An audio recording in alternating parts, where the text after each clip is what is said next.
No separate administration.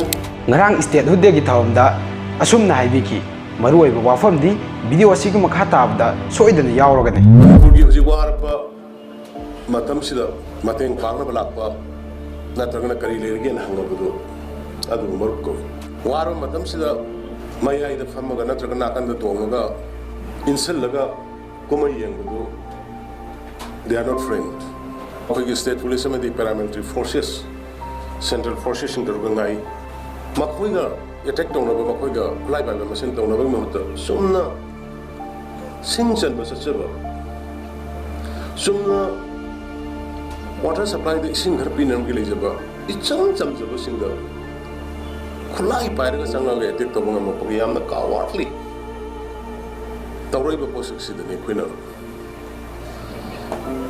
Kitang. Wakanda Mawan Kalapa race. I could get state picture of a show. Poor in the Southeast Asia. Now the power of the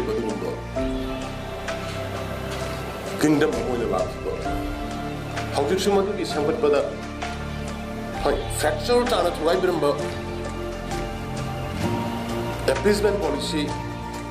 Makal makanya na fracture ta na tuwai magasu Manipur ya pun masang kamu kanna bugi daw tede koi punamak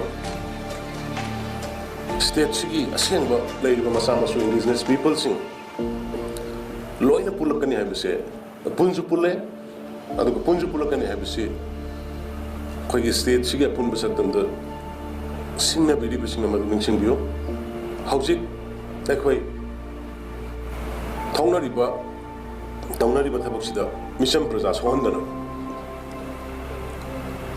Dialogue Togoya from the dialogue Toxi.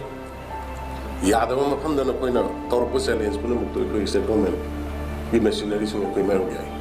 Aduba Mission Prasada, as you can get the mission of the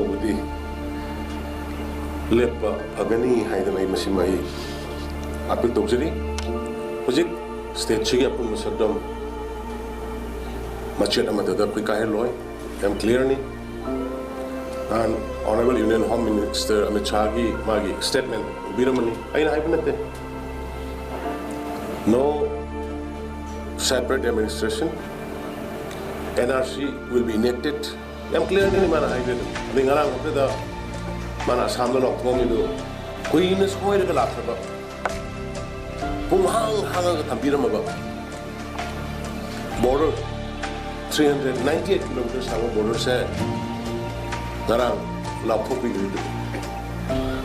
Punamak fans so many fans so many fans so good the finally Amaru Bangarang in the Manipur Pujamiangi indigenous population singing Ariba Quayle of Mero Niglated of Quimaya with the quite a Pabadi FMR Katakani and Amana Peak Restaurants.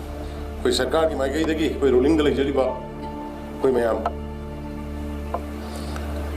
Party Punama Pula Kanda going around submitting to way.